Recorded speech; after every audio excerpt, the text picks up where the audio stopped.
အမိုက်ပုံတဲ့ရွှေမင်းသမီးကိုအားကိုပြီးကိုယုံကြည်အားထားမှပျော်ရွှင်ငြိမ်းချမ်းတဲ့ဘဝကိုရနိုင်မှာဖြစ်တယ်။အမိုက်ပုံထဲမှာစာရေးဆရာဟန်ခရစ္စတီနာအန်ဒါဆန်ရဲ့ပုံပြင်စာအုပ်တစ်အုပ်ကိုသူကောက်ရခဲ့တယ်။အဲ့ဒီစာအုပ်လေးကသူ့အတွက်အဖို့တန်ယတနာပစ္စည်းတစ်ခုလိုပါပဲ။အိမ်ပြန်ရောက်ချိန်မိရောက်မိန်အောက်မှာပုံပြင်စာအုပ်ကိုလန်လောဖတ်ရင်းသူမိန်မူးနေခဲ့တယ်။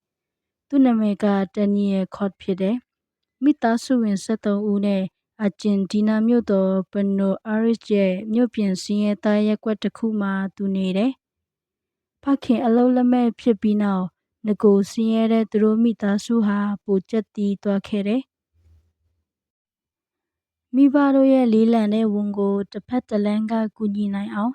လိမ္မာတိတက်တဲ့ဒန်နီယယ်ဟာညနေကျောင်းဆင်းပြန်တိုင်းသွန်းလဲလေးတစ်ခုကိုသွန်းပြီးအရက်လေးမျက်နှာအမိုက်လိုက်ကောက်ခဲ့တယ်။အဲ့ဒီကရတဲ့ပတ်စံနှဲငယ်နဲ့အိမ်ကိုသူထောက်ပံ့ခဲ့တယ်။အဲ့ဒီညမှာပုံပြင်စာအုပ်ကိုဖတ်ရင်ဒန်နီယယ်စိတ်တွေလှုပ်ရှားနေခဲ့တယ်။သူလည်းပဲဆင်းရဲတဲ့ဆင်ဒရဲလာလေးလိုမင်းသားလေးနဲ့တွေ့ဆုံပြီးပျော်ရွှင်တဲ့ဘဝကိုရနိုင်ပါမလား။ဘဝကိုမျောလင့်ချက်အသစ်တွေနဲ့ဒန်နီယယ်စမျောလင့်ခဲ့မိတယ်။မန်တဲ့ကိုပုံရိပ်ကိုအကဲခတ်ပြီးသူအားရကျေနပ်စွာရီမောတတ်တယ်။အဲ့ဒီနောက်ဖခင်ကိုစိတ်အားထက်သန်စွာနဲ့တံပိုးရှိတဲ့အရာတွေပိုကောက်ရအောင်တထေးရုပ်ကတ်ထဲသမီးသွားကြည့်ချင်တယ်လို့သူပြောလိုက်တယ်။အဲ့ဒီနေ့ကအဖြစ်အပျက်ကိုဒန်နီယယ်တသက်မေ့မရခဲ့ဘူး။အဲ့ဒီနေ့ညနေခင်းမှာအမိုက်ပုံးတွေကအမိုက်တွေကိုသူဂယုတစိုက်လန်လောနေခဲ့တယ်။ရုတ်တရက်သူ့ကိုတယောက်ကတိုက်ချလိုက်တယ်။လဲကျရာကသူကုန်းယုံထချိန်သူ့ရှိမှလူတယောက်ရက်နေတာကိုတွေ့လိုက်တယ်။အဲ့ဒီလူဟာရုပ်ရည်ချောမောခန့်ညားပြီးအနောက်တိုင်းဝတ်စုံကိုတရဝတ်ဆင်ထားတယ်။ဒန်နီယယ်ရဲ့မျက်နှာရှက်သွေးတစ်ချက်ဖြာသွားတယ်။သူ့အမားမဟုတ်ခဲ့ပေမဲ့အဲ့ဒီလူကို sorry လို့ဆိုပြီးသူအရင်တောင်းပန်မိတယ်။ဒါပေမဲ့မထင်မှတ်ပါဘူး။အဲ့ဒီလူဟာမျက်နှာရှစ်ခေါက်ချိုးနဲ့နှာခေါင်းကိုလက်နဲ့ပိတ်ပြီးဒေါသတကြီးတုကိုအော်ဟစ်လိုက်တယ်။ဘယ်ကအမိုက်ကောက်တဲ့ကောင်မလဲသွားမြန်ထွက်သွားဒီစကားတခွန်းကဒန်နီယယ်ရင်ကိုပြောမပြနိုင်တဲ့ခံစားမှုတွေနဲ့ခံစားသွားစီခဲ့တယ်။သွန်းလဲကိုအမြန်သွန်းပြီးနေရာနေသူပြေးထွက်ခဲ့တယ်။လမ်းမပေါ်မှာအထက်တန်းကြဝတ်စားထားတဲ့မြက်တဲ့မိန်းကလေးတွေကိုလက်မောင်းမှာချိတ်ထားကြတဲ့မင်းသားလိုဝတ်ဆင်ထားတဲ့အမျိုးသားတွေဟာသူ့ကိုတွေးလိုက်တာနဲ့လက်ကင်ဘဝထုတ်ပြီးနှာခေါင်းကိုပိတ်ထားတတ်ကြတယ်။အဲ့ဒီတခဏဆင်ဒရဲလာမင်းသမီးရဲ့ကံကြမ္မာဟာပုံပြင်စာအုပ်ထဲမှာပဲရှိကြောင်းဒန်နီယယ်သဘောပေါက်နားလည်လိုက်တယ်။အဲ့ဒီနောက်မှာတော့ဗာမင်းသားကိုမှဒန်နီယယ်စိတ်ကူးမရင်ခဲ့တော့ဘူး။မျောလင့်ချက်မထားခဲ့တော့ဘူး။ဒါပေမဲ့ကိုအားကိုမဲဆိုတဲ့အကျိုးဆက်တစ်ခုကိုတော့သူရလိုက်တယ်။ဆင်းရဲခြင်းဟာတခဏတာဆိုတာကိုသူဆွဲမြဲယုံကြည်ထားတယ်။ကိုအားကို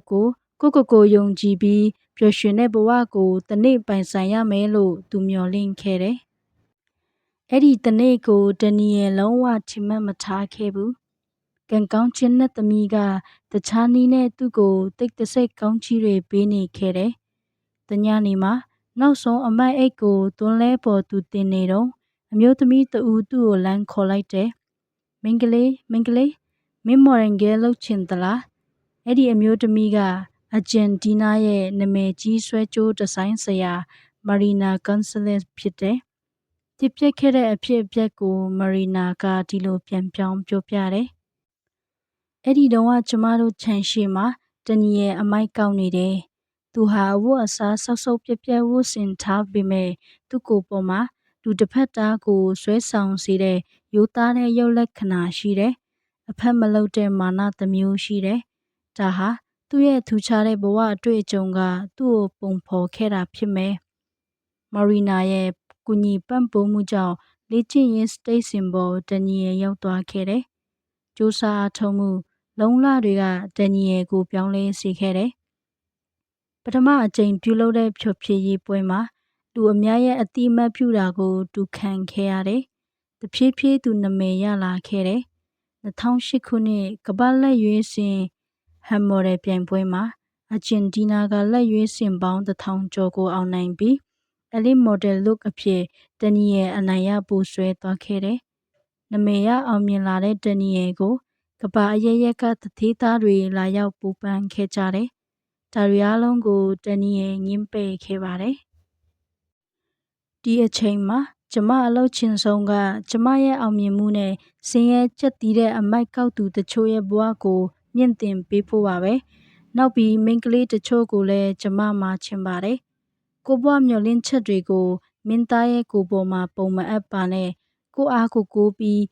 ကိုယုံကြည်အားထားမှပျော်ရွှင်ငြိမ်းချမ်းတဲ့ဘဝကိုရနိုင်မှာဖြစ်တယ်။